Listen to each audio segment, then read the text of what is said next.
வணக்கம். ஜாபை இஜெட் from Javadhupatti Puthur power writer அப்படிங்கிறது யூடியூப் சேனல் மூலமாக உங்களை மீண்டும் சந்திப்பு ரொம்ப மற்ற மகிழ்ச்சி. அத்தோட எங்கள் சேனலை சப்ஸ்கிரைப் பண்ணுங்கள், பெல் பட்டன் அழுத்த மறந்துடாதீங்க. அத்தோட எல்லாத்துக்கும் ஷேர் பண்ணுங்கள். பொதுவாக ஓபிஎஸ் பாஜக கூட்டணியில் இருப்பது பாஜகவில் உள்ளவர்களுக்கே பிடிக்கவில்லை என்பது இன்றைக்கி ரொம்ப தத்ரூபமாக தெரிஞ்சு போச்சு. அதனால பிரதமர் மோடியை சந்திக்க விடாமல் செய்திருக்கிறார்கள். அதற்கு முன்னால் வந்த தகவல் எடப்பாடி தான் காரணம் அப்படிங்கிறது ஒரு வெட்ட வெளிச்சமான ஒரு தகவலாக இருந்தது. எடப்பாடி ஆல்ரெடி கூட்டணிங்கிற பேச்சில் போயாச்சு. மற்றபடி ஓபிஎஸ்ஸும் கலந்து உள்ளே விட்டா அப்படின்னா அப்புறம் எடப்பாடிக்கும் ஓபிஎஸ்ஸுக்கும் பிரச்சனை வரும்.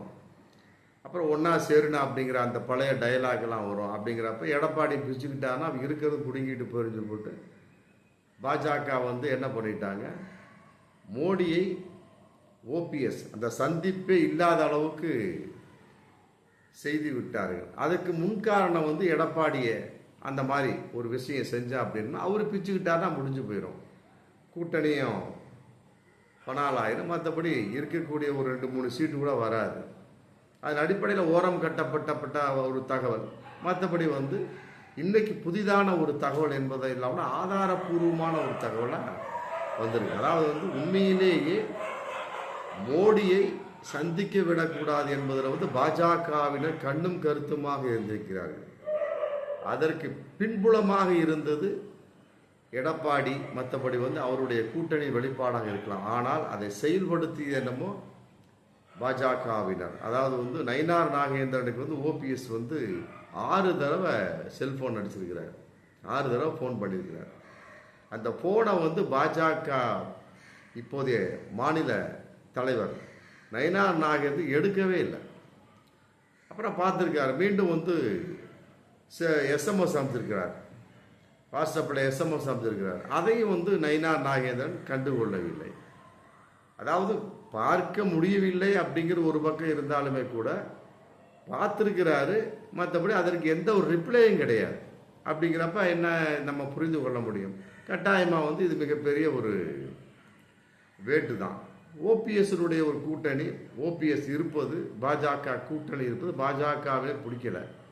அதற்கு மெயின் காரணம் எடப்பாடிங்கிற ஒரு விஷயம். இவர் உள்ள நுழைஞ்சார் அப்படின்னா மற்றபடி எடப்பாடி கட்டாயமாக விலகக்கூடிய ஒரு விஷயம், அதுவும் பிரச்சனையாக வரும். ஆனால் இதற்கு பாஜகவே ஒத்துழைப்பாக இருந்திருக்கிறார் அப்படிங்கிற மிகப்பெரிய ஒரு ரகசிய தகவல் இன்னைக்கு வந்திருக்குது.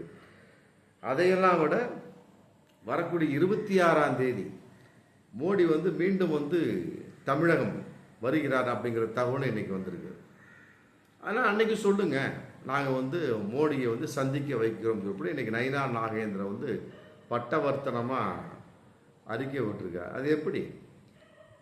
ஒரு தமிழக பாஜக தலைவர், என்ன சாதாரண ஒரு தலைவர், யார்? நயினார் நாகேந்திரன். ஆனால் ஓபிஎஸ் அப்படி இல்லை, முன்னாள் முதல்வர். ஜெயலலிதா அம்மையாருக்கு இணையாக இருந்த முன்னாள் முதல்வர். அந்த அம்மா ஜெயிலுக்கு போகிற அப்படின்னா ஓபிஎஸ் தான் வச்சுட்டு போவார், அந்த அம்மா போவாங்க. அந்த அளவுக்கு நம்பிக்கையானவர்.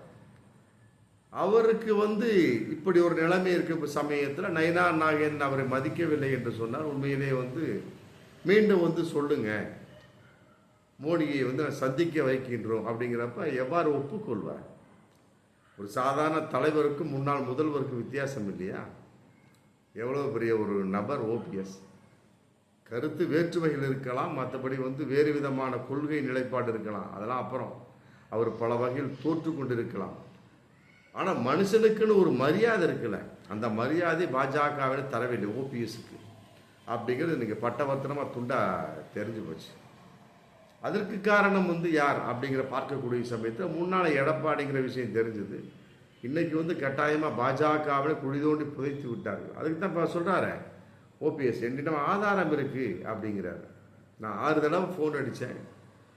ஆமாம், நயினார் நாகேந்திரன் எடுக்கவே இல்லை. மீண்டும் எஸ்எம்எஸும் அமிச்சேன், அதையும் அவர் கண்டுகொள்ளவில்லை. அப்புறம் தான் நான் 24/7/2025 நானும் வைத்தியலிங்கமும் மனோஜ் பாண்டியன் கூட்டா முடிவெடுத்து இந்த மாதிரி மோடி சந்திக்க போகிறார் அப்படிங்கிற ஒரு கான்செப்ட். கட்டாயமாக அதற்கு வந்து எங்களுக்கு அப்பாயின்மெண்ட் தேவை அப்படிங்கிற விஷயத்தை வந்து நாங்கள் பத்திரிக்கையில் நாங்கள் அப்போ தான் சொன்னோம். சரி, செல்ஃபோன் அடித்து எடுக்கலை, மற்றபடி எஸ்எம்எஸை பார்க்கவும் இல்லை, பார்த்து எடுக்கலை, அதை விட்டுருங்க. பத்திரிகையில் வந்த செய்தியாக பார்த்துருக்கலாம் இல்லையா நயினா நாகேந்திரன், பார்க்காம இருந்திருப்பாரா?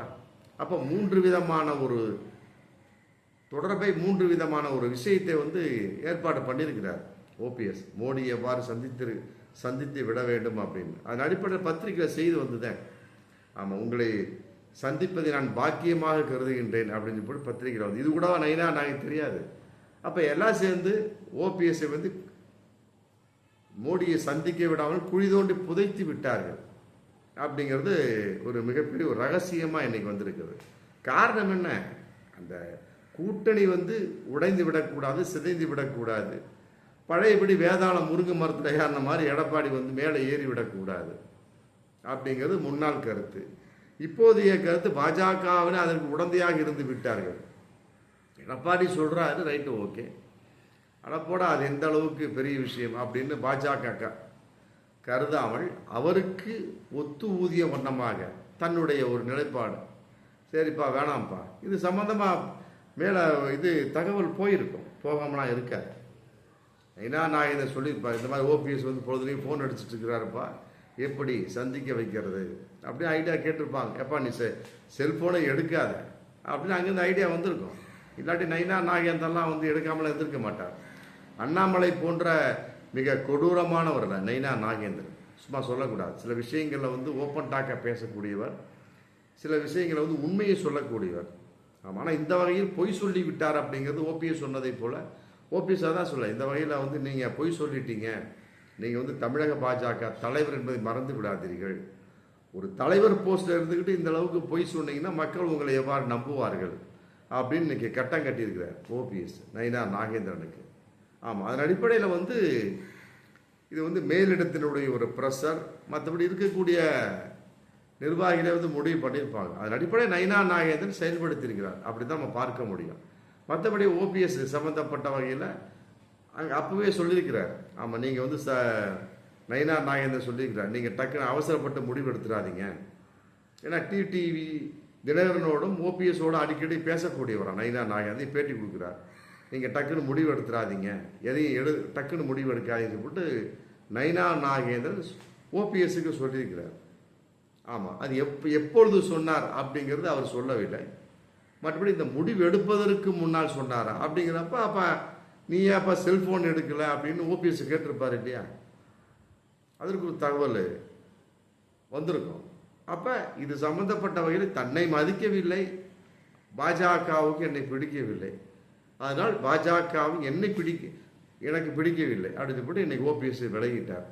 ஆமாம், இதன் அடிப்படையில் வந்து அவர் தனிப்பட்ட ஒரு கட்சியை அமைக்கக்கூடிய சூழல் இல்லாவிட்டாலும் கூட அவருடைய ஒரு தொண்டர்களின் அடிப்படையில் அதிமுக உரிமை மீட்பு குழுவில் இருக்கக்கூடிய தொண்டர்கள் அடிப்படையில் எப்படியாவது ஒரு கட்சியோட கூட்டணியாக சேருவார்.